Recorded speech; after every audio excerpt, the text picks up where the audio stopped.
Powered by the Las Vegas Review-Journal, this is Vegas Nation Blitz. Presented by D&R House of Diamonds, making luxury affordable.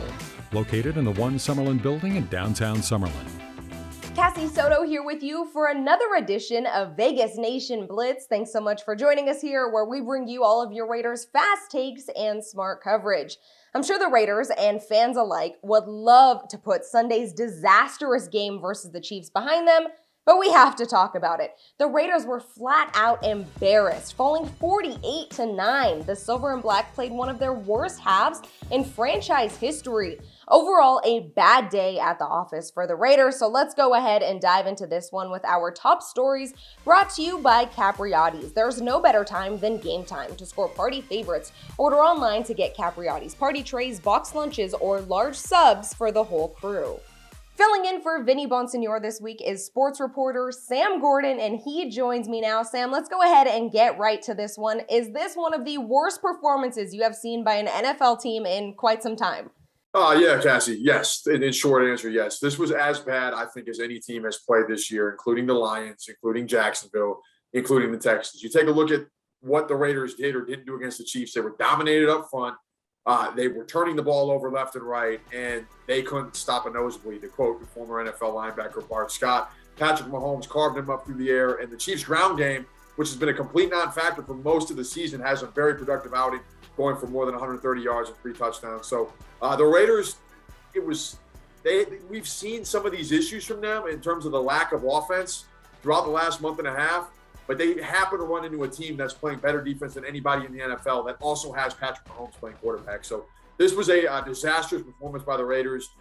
Rock bottom for them, certainly this season. And now they're on the outside looking in, pretty much needing to win 4 straight games to be in the playoffs. It's a very, very tall task, especially when you look at that schedule. And they certainly didn't do themselves any favors how they played against Kansas City. Yeah, everything that could have gone wrong for them did on Sunday, Sam. It was comical at one point. Murphy's Law, right? Yeah. Before we go any further, I want fans to hear this soundbite from Raiders quarterback Derek Carr following the loss to the Chiefs.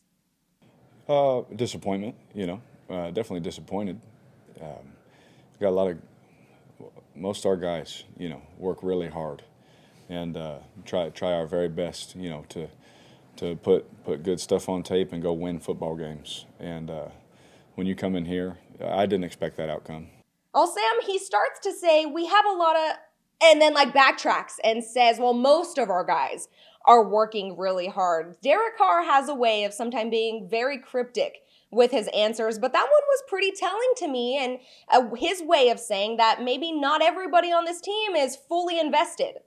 Yeah, Cassie. I mean, it certainly seemed that way when you watched the end of the game on Sunday, right? The Chiefs were just trying to run out the clock and really trying to get the game over with, and they bust off a 50-plus yard touchdown run. So it really felt like the effort wasn't there all the way through. It's one thing when you're beat or you're beat by the better team and you compete and you're just beat. But this, like we touched on earlier, it felt like just such a disastrous effort by the Raiders. And you take a look at what we've seen over the 5 of the last 6 games, this team has scored 15 points or fewer. That's the only thing that's been consistent, is how bad they've been on offense. So I think it's just frustration at this point from Derek Carr. He's a guy he's seen it all through his time in the franchise.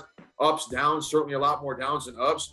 And I think he's feeling, the season started with so much promise, Cassie. They started out 3-0, and it wasn't too long ago that they were 5-2 and in first place. And for the season to unravel like this, for somebody that's been a part of this franchise since 2014 and accomplished the things that he's accomplished with the team, has to be really, really frustrating. I think that's what we saw on Sunday with his answer after the game. How do the Raiders, and if they can at all, move past this, especially on a short week? That's the $1 million question. I'm not sure if they can, right? That you're going to have to move on from the blowout, but just based on what we've seen, Cassie, again, to go back to the 6-week stretch after the bye week, it's very clear that the game against the Cowboys, in which they won in Dallas and scored 36 points and totaled over 500 yards of offense, that was the aberration. The only thing, like I said before, the only thing consistent is the struggles we've seen from this team offensively.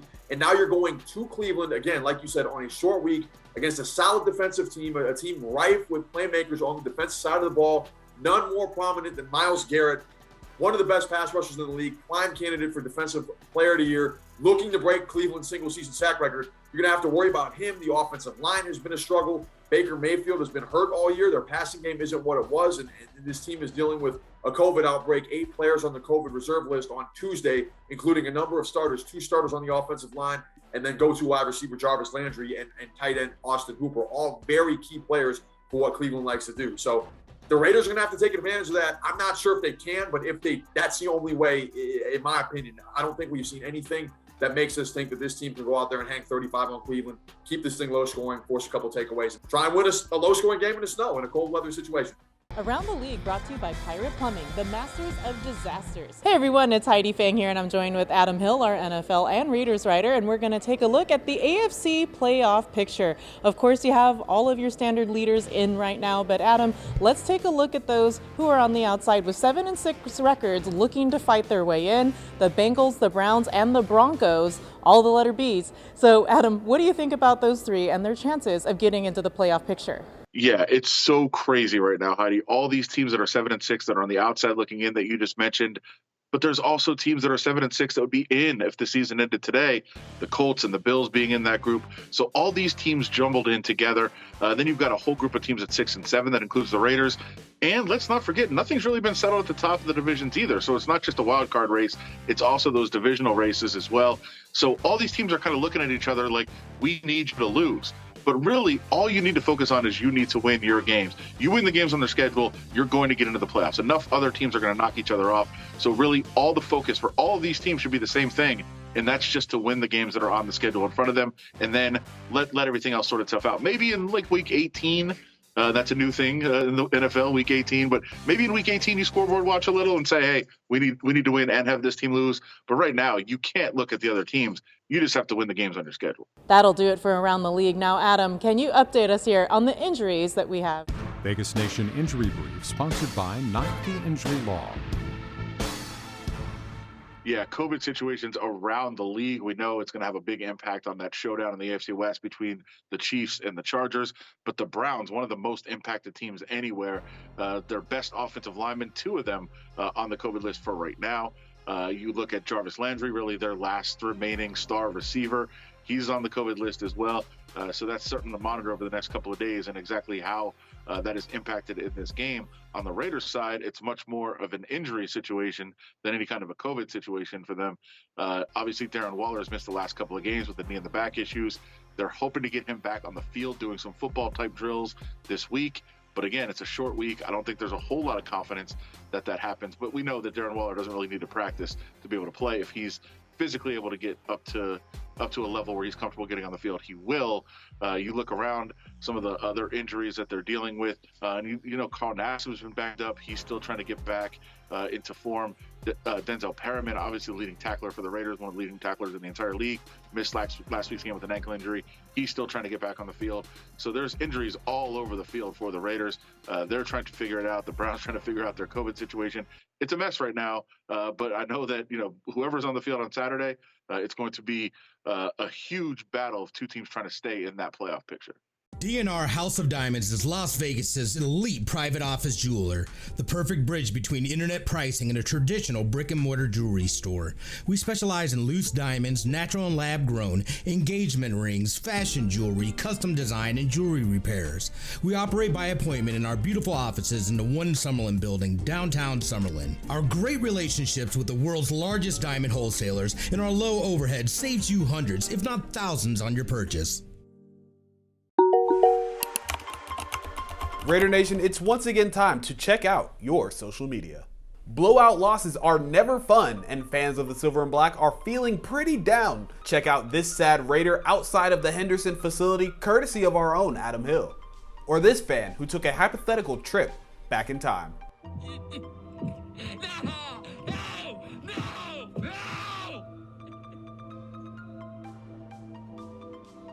Now let me apologize in advance, but you also have to appreciate a good troll. Arrowhead Stadium playing Wheels on the Bus after the Raiders lost, a reference to the lap the Raiders took last season. Now we'll leave you on a positive note. Raiders defensive lineman Damian Square is releasing a children's book this holiday season. Square's debut in literature tells the tale of Elf E. Ramon, the elf that began the tradition of leaving milk and cookies for Santa. Vegas Nation, the road ahead, sponsored by your Southern Nevada Toyota dealers. Toyota, let's go places. Cassie Soto back with you here, and I am joined by Las Vegas Review-Journal sports columnist Ed Graney. Ed, just a few weeks ago when the Raiders beat Dallas, there was hope that this team was finally going to make it to the playoffs, but then Sunday's game happened, and I would be surprised if they have the willpower to win any more games the rest of the season. You wrote an article following the loss where you said the Raiders need to clean house. Where should they start? Cassie, I'm here in Dallas at the NFL owners meetings. I think you start at the very top, and Mark Davis with the owner has to make some serious decisions. Look, the Raiders have lost 5 of 6, and yes, they did win that game in Dallas, but we saw the debacle that was Kansas City, 48-9. I really think Davis has to take a hard look at his management structure, starting at the very top with the president of operations to the general manager. Obviously, there's going to be a new head coach. Rich Bisaccia is not going to be the coach of this team, but I think the overhaul has to be throughout the entire organizations after what we saw. Doesn't mean they can't have success the rest of the season. We've seen, though, enough in these 5 losses that there are serious changes that need to be made with this team. I know Hunter Renfrow thinks that this team can get to 10 wins, but do you see them winning another game? Well, look, I'm not going to discount Hunter Renfrow the way he's playing right now. He's their best player by far. But, yes, they can win another game. Heck, they might win all 4, 3 of 4. We don't know. It's the NFL. Week to week on the results, you're shocked at what you see. Cleveland this week, they play in Cleveland already in major protocols for COVID. So we don't know what's going to happen. But I'll go back to my original point. They have lost 5 of 6, and I think we've seen enough in these 5 losses that changes need to come for the Raiders for them to be successful down the line. That'll do it for this episode of Vegas Nation Blitz. For more Raiders news and coverage, head on over to vegasnation.com. And please be sure to join us on Friday for Vegas Nation Game Day as we get you ready for Saturday's game versus the Cleveland Browns. For our entire Vegas Nation crew, I'm Cassie Soto. We'll see you soon. Join the action with the Las Vegas Review-Journal's Pro Football Contest. Predict each week's winning team for a chance to win a $25 gift card from presenting sponsor Capriotti's or a $30 gift card from Big Dogs Brewing Company. Sign up today at lvrj.com/pro football. Powered by the Las Vegas Review-Journal, this is Vegas Nation Blitz. Presented by D&R House of Diamonds, making luxury affordable. Located in the One Summerlin building in downtown Summerlin.